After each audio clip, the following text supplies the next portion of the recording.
有朋友问我，你一个汉族人，又不信任何宗教，为什么对藏传佛教那么感兴趣？为什么对佛法那么感兴趣？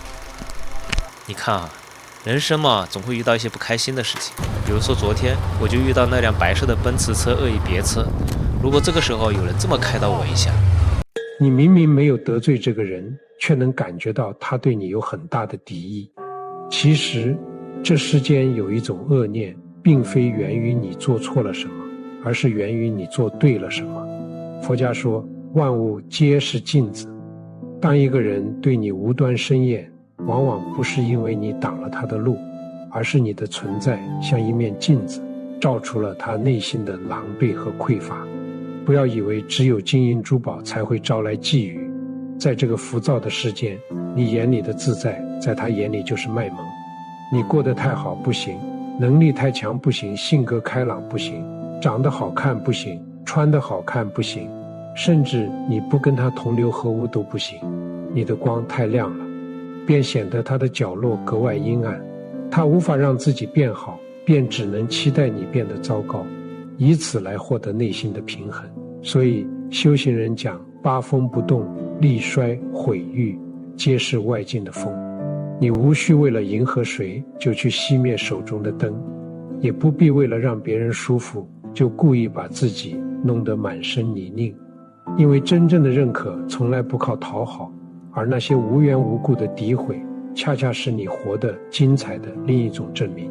他人如何看你是他的因果，你如何待人是你的修行。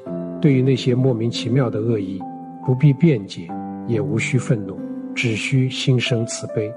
正如苍松不怪野草的纠缠，高山不问流水的去向，你只管盛开，蝴蝶自来，心若不动，风又奈何。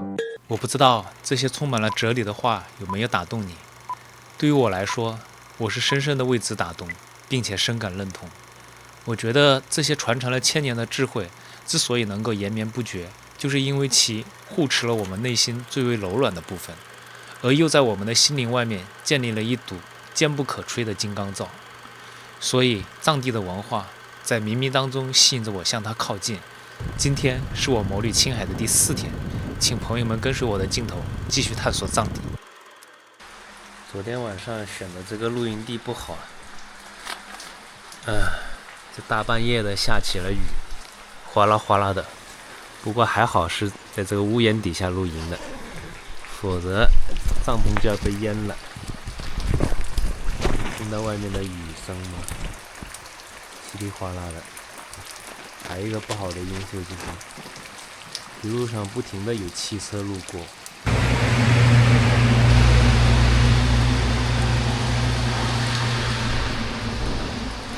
轰鸣声震天动地，连地板都在摇，导致我半夜都难以入睡。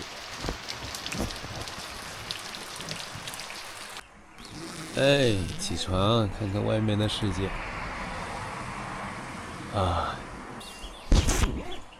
下雨倒是没下雨，哎呀，云遮雾绕的，空气湿度大得很。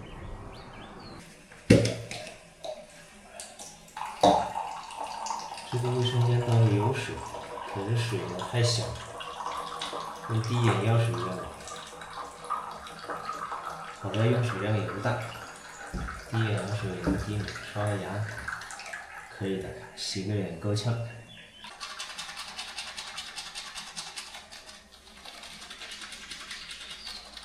帐篷已经收得差不多了。今天这个天气看看，阴沉沉的，就是肯定要下雨的。想来想去，今天还是去看一下那个陇南博物馆吧，毕竟是室内，室内的话不受天气影响。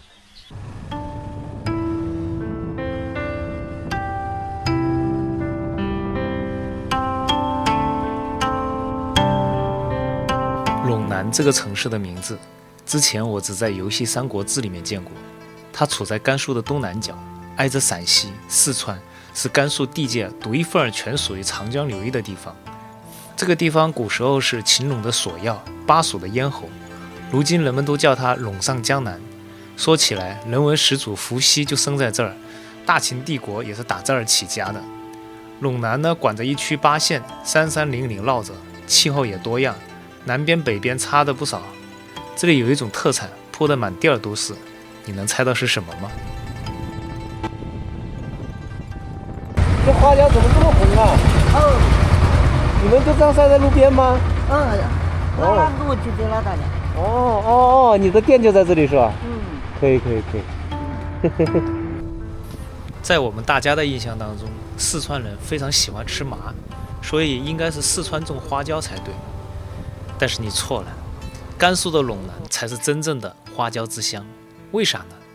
陇南产花椒靠的不是当地人都能吃麻，而是老天爷赏饭吃和水土和气候。陇南处在甘陕川交界，秦岭以南，岷山以东，是甘肃少有的亚热带向暖温带过渡的区域。山高谷深，昼夜温差大，光照还足。这种环境种出来的花椒，果皮厚实，油馅饱满，麻味醇厚，还带着一股清冽的香，是做川菜陕菜的灵魂香料。虽然四川人视麻如命，可是四川盆地多阴雨，湿度大，种出来的花椒味偏柔和，香气也淡一些。早些年川厨做菜就爱用陇南花椒提味，久而久之，陇南花椒就成了川渝调料市场的硬通货，名气也就越传越响。说到底这就是一方水土产一方好物。陇南负责产好花椒，四川负责把花椒的麻香发挥到极致，两者算是天作之合。我在路边偶遇了一个当地人，这个当地人很热情，非要带我去品尝当地的美食。盛情难却，我就跟着他走了。那个你吃饭了没有？你吃饭了没有？中饭肯定没吃，早饭吃过了。没吃。这边你那个啥，那个特色那种小吃你吃过没？什么特色小吃？就是米皮啊，这些。没吃过，要不去吃一下？那走吧。这个凉皮，米皮啊，这个我吃过。吃过，吃过，我们内地有。那就去下面看看。这个吃过没有？这是啥？就是这个土豆弄成那个泥的那个。土豆泥也有。现在好像没什么东西很特别。反正像这个东西就是说有个正宗不正宗的。那正宗肯定是这里的正宗的，真的不要讲。要不尝一下？肉夹馍是吧？坐。来，2个韭菜，2个肉夹馍吗？肉夹馍。可以。坐着，你们坐吧。谢谢。那没事，你们坐。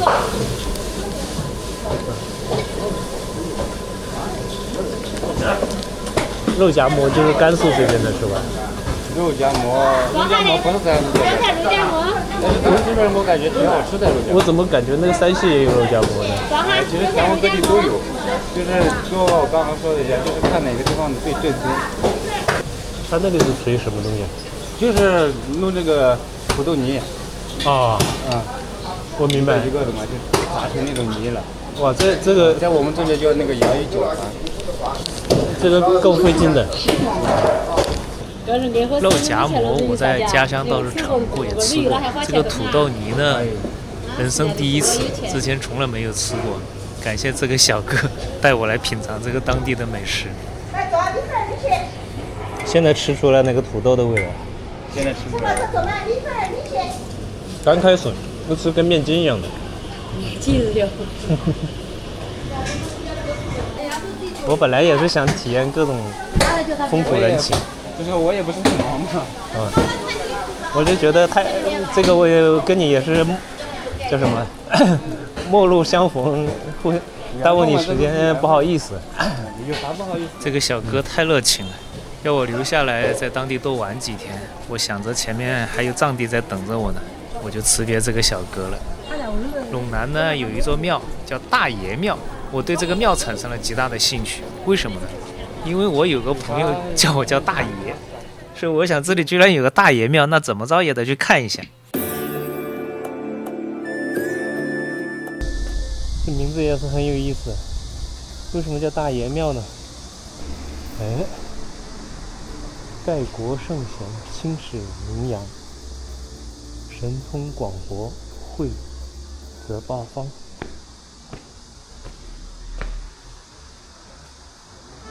一左一右，这个像是一个老仙翁。这里就暴露我文化知识的薄弱啊！这个实际上是土地，这个像关羽。这个也不是关羽啊，这个是山神。那门口这两个是不是山神土地啊？你看它的历史啊，这是历史的真实人物。就是不是历史上有个人，他名字就叫大爷？来着雷万冲，你的百度上一搜就出来了。飞度上？手机的百度啊，一搜就出来了。哦，这是真人真事。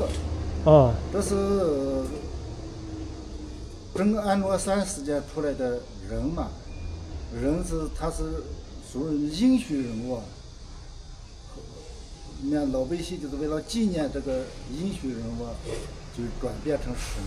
哦，安禄山时期的是吧？安禄山啊，安史之乱吧啊。哦。安禄山反了嘛？啊，对。反了以后，这一段时间出来的这些英雄人物，就是真安禄山的时间。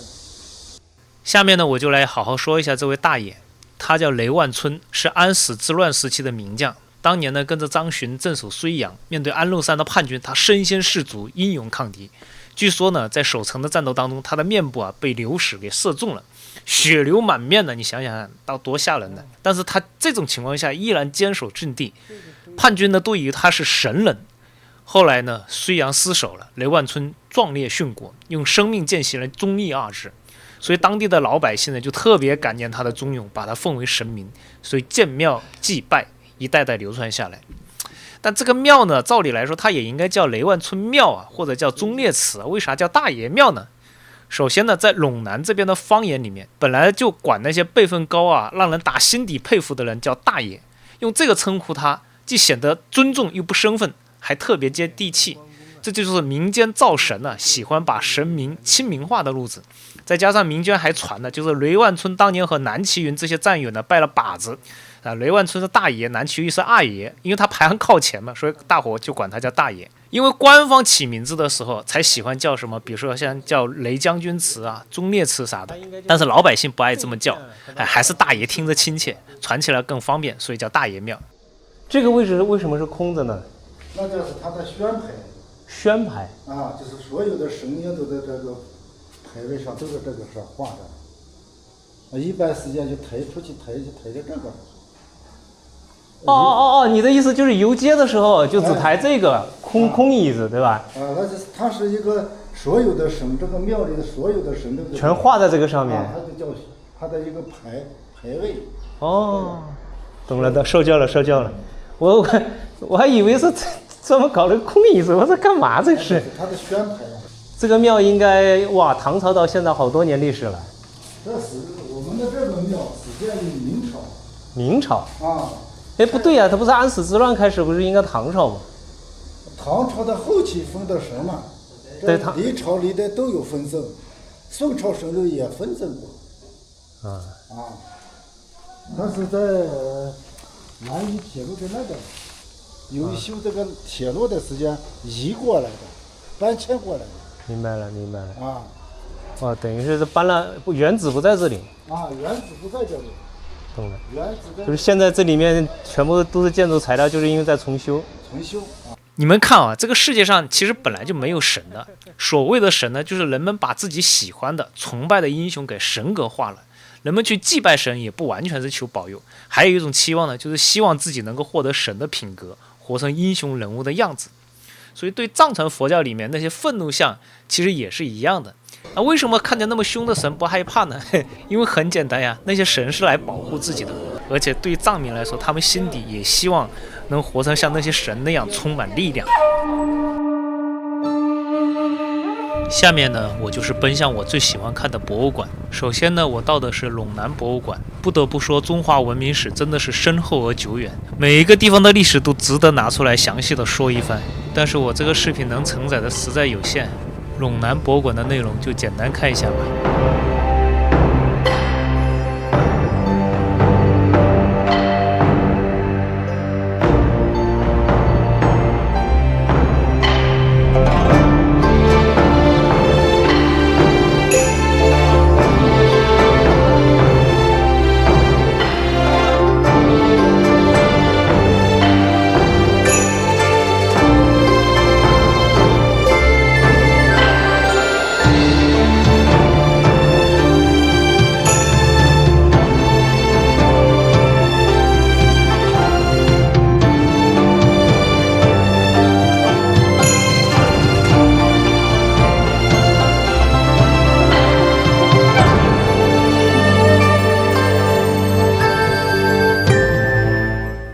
开陇南之后，我一路往西，到达了舟曲县。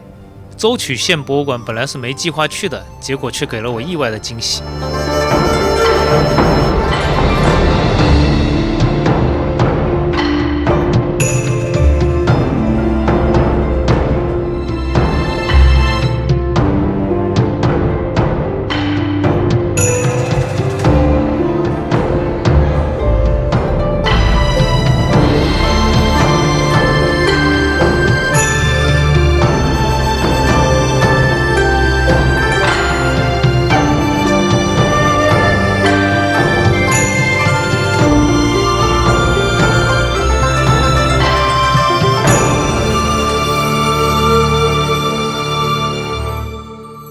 舟曲县博物馆除了有民俗馆之外，还专门有个藏传佛教馆。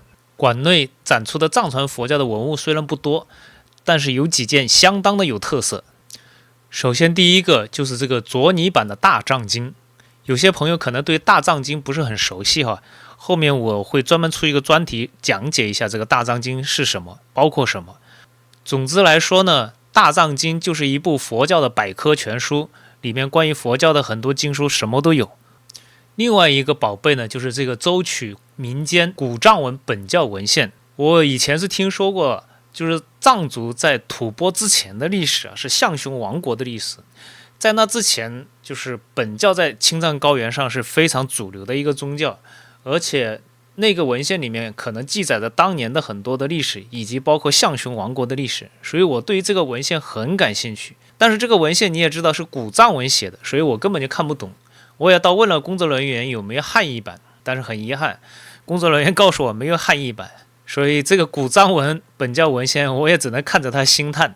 另外呢，这个博物馆里面还展出了一些藏传佛教的法器啊，当然这些法器我们普通人可能看不懂，也不是特别关心，但是我最为关心的其实是这个达玛卢手鼓。我为什么会关心这个达玛卢手鼓呢？因为这个手鼓是目前我在找到的文献当中，据说是用人皮跟人头制作的这样的一个手鼓。这个呢，就是在网上谣传了很久的所谓的阿杰鼓。那这个达玛卢手鼓到底是怎么回事呢？实际上我为了考察这个事情，我到过西藏博物馆，也去过青海博物馆，他们都展出了这件法器。但是这件法器它的背后真实的材料到底是用什么制作的呢？它在藏传佛教当中又起什么样的作用呢？下期的视频呢，我就展开来给你们说一说，这里我就先卖个关子。我是真没有想到这样一个小小的县级博物馆居然有这么多有意思的文物，其中还展出一个寺庙模型。这个寺庙呢叫杰迪寺，惹得我好奇这个杰迪寺是不是也有很多藏传佛教的秘密。所以呢，我又骑着摩托车跑了几十公里去找这个杰迪寺。这好不容易找到这个杰迪寺了，这个寺庙铁将军把门没人呢。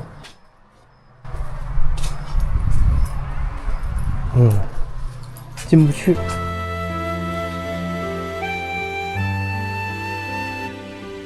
倒是这个大白塔挺显眼的。哇，很壮观的大白塔。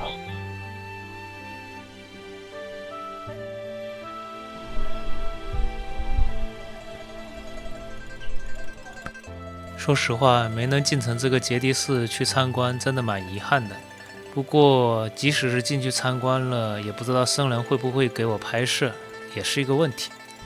今天还是依然找到党组织杰迪村党群服务中心，跟他们的工作人员申请了一下，在这里扎营，他已经同意了，而且给我解决水啊、厕所这些问题。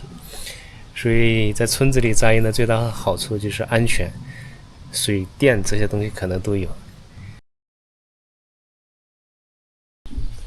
看我从摩托车上卸下来的东西，还有没卸下来的东西。我去年在路过杭州的时候，周总拉着我聊天，他说对藏地文化特别的感兴趣。他说藏地文化呢，给人感觉特别的神秘。我说其实也没有那么神秘了，你如果了解之后，也不会觉得特别的神秘。下面一个地点呢，我就是到达迭部县，里面我路过一个藏尼寺。在藏尼寺呢，总算遇到一个僧人，可以跟我进行交流，而且我提过的一些问题，他都给我进行了回答，我好生感激他。而且这个僧人还是一个铁棒喇嘛。我记得以前的节目有朋友说对于铁棒喇嘛特别好奇，所以我就特意采访了这个铁棒喇嘛。那具体我们在迭部县的藏尼寺发现了什么呢？我们下期节目再见吧。